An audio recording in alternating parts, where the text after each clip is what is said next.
When I think of what may potentially be the best game released by From Software in terms of polish and quality, I tend to think of Sekiro, Shadows Die Twice. And before you start typing up a storm about how I'm wrong and there are better games made by them, Bloodborne is my favorite game of all time, with its gritty dark atmosphere and Lovecraftian story elements that kept me intrigued from beginning to end. And even I can still admit that I think Sekiro is probably a better game in many ways. And while Elden Ring was definitely their most popular and their most commercially successful, it still suffers from many problems in many different regards that I won't get into here. Sekiro to me feels like the best in almost every aspect, as it has a near perfect combat system, an engaging and clear storyline, a fair difficulty that rewards player improvement, and some of the prettiest areas to ever come out of a From Software game. So when I heard about a new Souls-like made by the creators of Nioh called Wo Long Fallen Dynasty that drew many comparisons to Sekiro, such as themes and gameplay mechanics, I was pretty eager to give it a go. However, it became apparent to me as I was playing it that there was one problem that I kept finding. Many of the things that Wo Long tried to do that were inspired or drew similarities from Sekiro were actually just done worse than Sekiro. So much so that I feel like Wo Long suffers from the existence of Sekiro. So let me try and explain to you what I mean. But before I do that, I do want to try and highlight some of the good things that Wo Long did, and I will continue to highlight the good things throughout the video even when I'm giving critiques. Specifically in the ways that Wo Long distinguished itself from Sekiro, as I definitely wouldn't call Wo Long a Sekiro clone in any way. Of course, there is the fact that you can actually find new weapons to use, as well as armor to wear, which allows for an inkling of build customization in terms of stat spread and weapon moveset, since Sekiro really just has one main weapon to use along with the shinobi arts. It was refreshing booting up Wo Long and seeing the amount of weapons you have to choose from, but I will get more into this point later. The main thing that is different between Wo Long and Sekiro in regards to combat is the addition of a spirit meter. The spirit meter acts opposite the posture meter and allows you to generate spirit from successive attacks or deflects, leading you to being able to perform a spirit attack, which does a high amount of damage but also reduces the enemy's total posture bar. This essentially is a large promotion of aggression in Wo Long, as the more attacks and deflects you do, the more spirit you get, which can lower the enemy's spirit, resulting in more death blows that lead to the death of the boss. I was pleasantly surprised to see this mechanic in the game, as it helps build on the complexity of the combat. It isn't necessarily a complex feature in and of itself, but it helps add to your arsenal when it comes to dispatching enemies and separates Wo Long and Sekiro just a little bit. There's also a section of combat that is magic spells, however I never really felt inclined to learn many spells and only ended up using one the entire playthrough, which was incredibly weak because I didn't even level up my magic stats. This idea though is one grievance that I wanted to point out. There are a good amount of distinguishing features that Wo Long tries to employ to create a separation from Sekiro, however I as the player never really felt inclined to indulge in these new aspects. I mentioned the addition of different armor sets and the ability to choose new weapons, but after using a few different weapons, I found myself just defaulting to one, not necessarily for the advantage of moveset or damage, but because I just liked the bow staff. There were many different weapons you could choose from, but it felt like all of them did the same thing. Some attacked fast and did less damage, some attacked slow and did more damage, but I felt like the damage in the end was all the same. There was no real incentive to try different weapons besides potentially picking up a weapon that had higher numbers than the previous. Same story with the armor. I only looked at the numbers, trying to get the max defense with the lowest equip load. And even then later in the game, you could find the same armor that you were wearing just with better stats, which essentially just felt like reused assets as opposed to adding in new armor sets to different parts of the game. It felt like many of these features were added in for the sake of diversity and not because the developers actually put much thought behind the equipment. In Sekiro, there was obviously much less choice in terms of build variety, but with the items and shinobi arts I did have access to, as well as the shinobi prosthetic, I actually felt like using them and trying them out, and many of them did yield good results in terms of lethality and utility, even though many of them were situational. Wo Long just seemingly flooded their game with a bunch of useless items, an extreme demonstration of quality over quantity.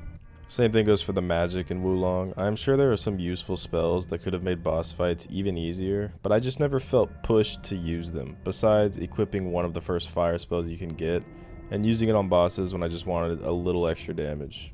There were probably even some extremely cool spells that I just never got to see, but spells just didn't feel like they had their place in this game. I don't know if it's because I came from Sekiro and there were no specifically magic spells and I just wasn't used to it, but I don't know, I never felt inclined.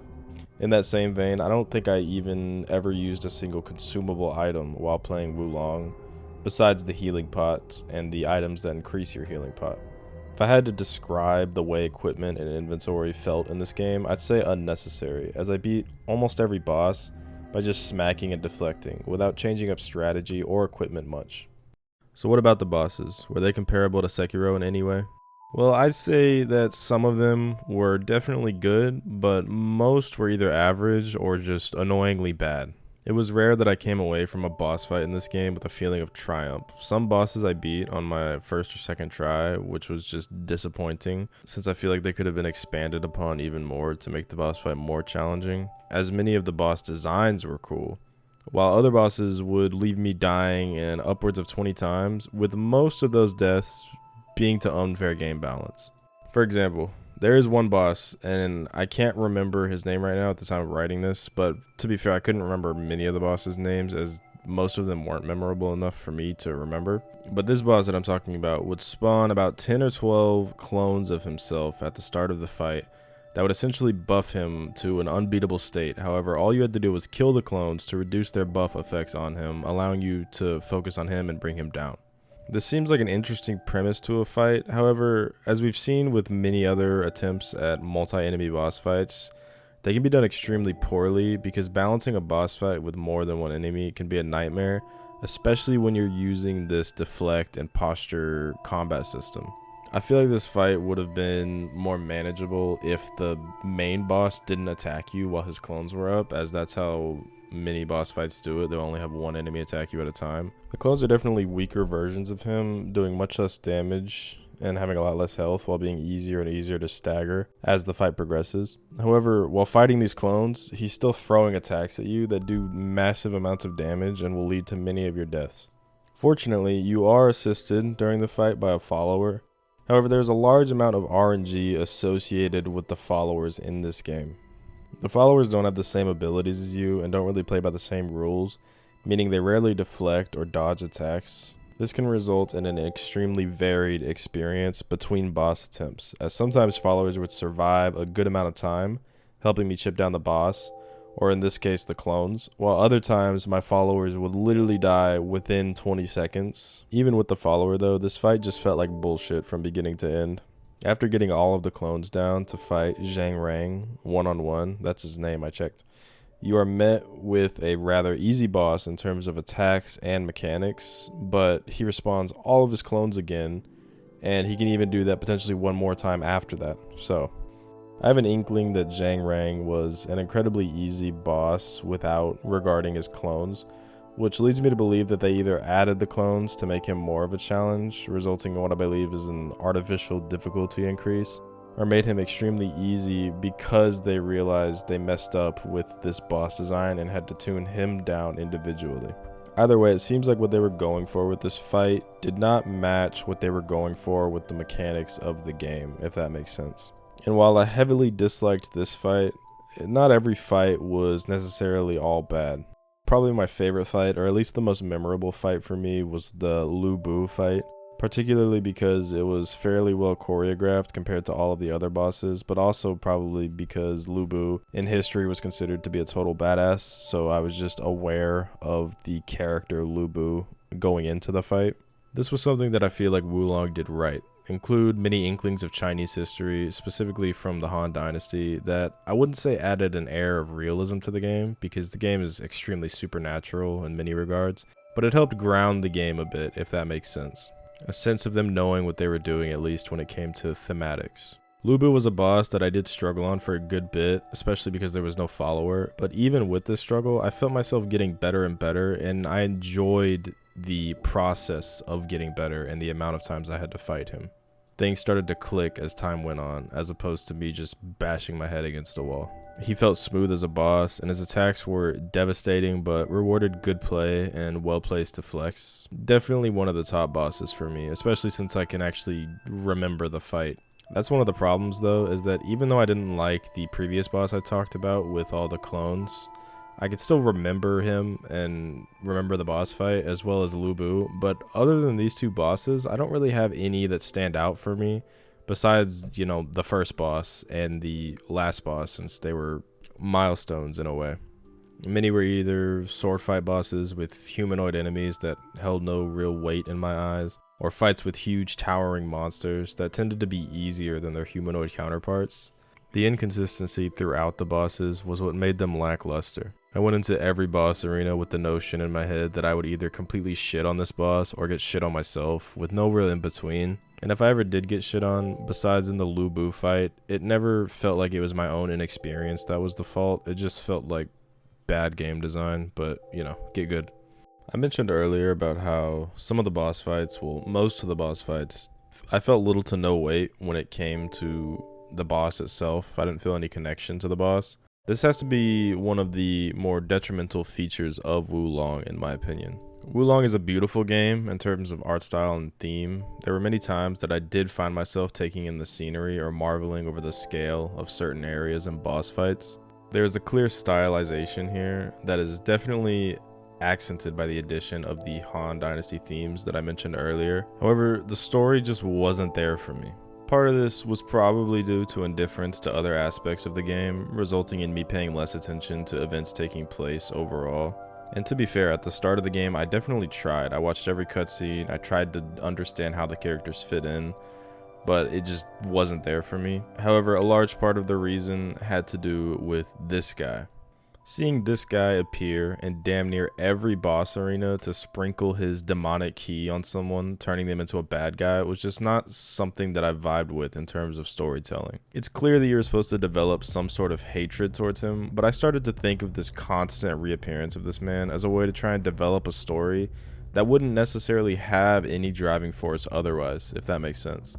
In Sekiro, every boss has their own motive for opposing you, whether that be them trying to attain immortality on their own, the protection of an ancient palace that is shrouded in mystery, or they're a literal giant ape and you're trying to take their White Lotus. Now imagine the same storyline of Sekiro, but there's a guy that appears in every boss fight and stabs the boss, making them bad, and that is the reason that they fight you, not because of their own will or greed to acquire something. It was just annoying and not very developing for the game at all. I even stopped watching cutscenes halfway through the game because I could always tell that there was just going to be the big bad guy was going to come in and infect the dude standing in the room, and I'd have to fight him because of it.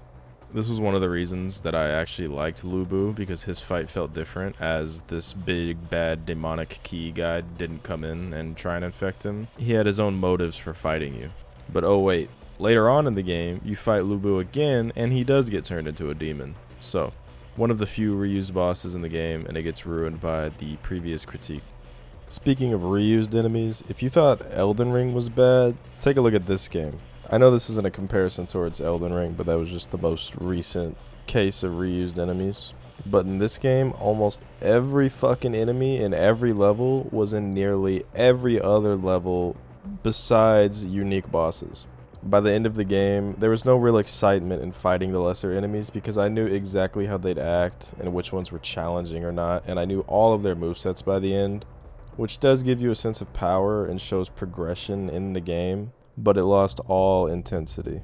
Elden Ring reused a lot of enemies, especially for mini-bosses, but at least each area of the game varied their enemies enough to the point where it made sense. Like some enemies you wouldn't find in other areas of the game. For example, you wouldn't find a snow yeti in Limgrave. To some degree, you could say that it makes sense that Wo Long's normal enemies were so repeated because, in a sense, as far as I know, throughout the story you're fighting through forces of the opposing faction or whatever. So the reuse of those enemies held some weight. But when it comes to the more supernatural enemies, like these giant tigers, or like even the supernatural soldiers, they're all the same. There was never really any variation among any of them. These enemies that don't resemble the simple foot soldiers could have been where Wo Long tried to flex its creativity and stylization in a sense. At least most of the bosses aren't repeated, save for a few. One area of design in the levels that I could to some degree appreciate was the way they handled this new system of bonfires slash checkpoints. You'd usually start the level with a battle flag, but throughout the level you'd find more battle flags which served as bonfires. However, you could also find other littler battle flags that would give you more fortitude on top of the original battle flag fortitude. This was an interesting mechanic as it encouraged exploration throughout the level and rewarded it with more fortitude, essentially meaning more defenses and damage to help on the final boss of the level, as it was quite easy to get one-shotted without this added fortitude by higher level enemies. I say all this and praise the idea, but then I sat and thought what this game would be like without this battle flag system. Was this battle flag mechanic added in because it encourages people to explore, or because people wouldn't feel inclined to explore without this mechanic? In Souls games, you are encouraged to go out and find new items and enemies to fight to get stronger and level up. You don't necessarily have to, but for many players, including myself, you want to. The worlds From Software creates are so interconnected and interesting that even if going in a different direction doesn't spell the end of the game, I will still be interested in checking it out, as the reward of adventure and discovery run rampant in my brain whilst playing those games. Wulong gives me a different feeling. They turned their adventure and world exploration into a mandatory feature, which I can only feel like they did this for the sole reason that without the Fortitude battle flag system, nobody would really care to explore the rest of the game. That is obviously an exaggeration, as I'm sure there would be some people, potentially including myself, that would want to take a look around, but they turned exploration into a job rather than something that is fun and enjoyable for the player. I only explored the latter half of the game for the sole purpose of finding new battle flags, as without them I'd have an extremely hard time taking down enemies. Taking the exploration out of a game and turning it into a chore is definitely something that doesn't bode well for a game that has what I would consider fairly interesting level design. If there was more incentive to go out and explore besides the Fortitude battle flags, then I wouldn't even be bringing this up. But with things like enemy and item repetition that I've harped on so much earlier in the video, there was no real reason to go explore besides the Fortitude. Wulong isn't a bad game. It has nice graphics, a mostly satisfying combat system, and some memorable bosses, but I feel like it was just a half-assed attempt to create something that mimicked Sekiro. You could point out almost anything in Wulong, and Sekiro would either have done it better or not have that feature in the game at all, which then you can debate if the inclusion of that feature was better for Wulong or not. If you're thinking about trying Wulong, then I would definitely wait for it to go on sale. I didn't have any of the issues that PC players were experiencing at the beginning of March, but I'm not sure if I would call this game worth $60. Let me know your thoughts. Maybe I missed something that adds to its quality. Either way, thanks for watching.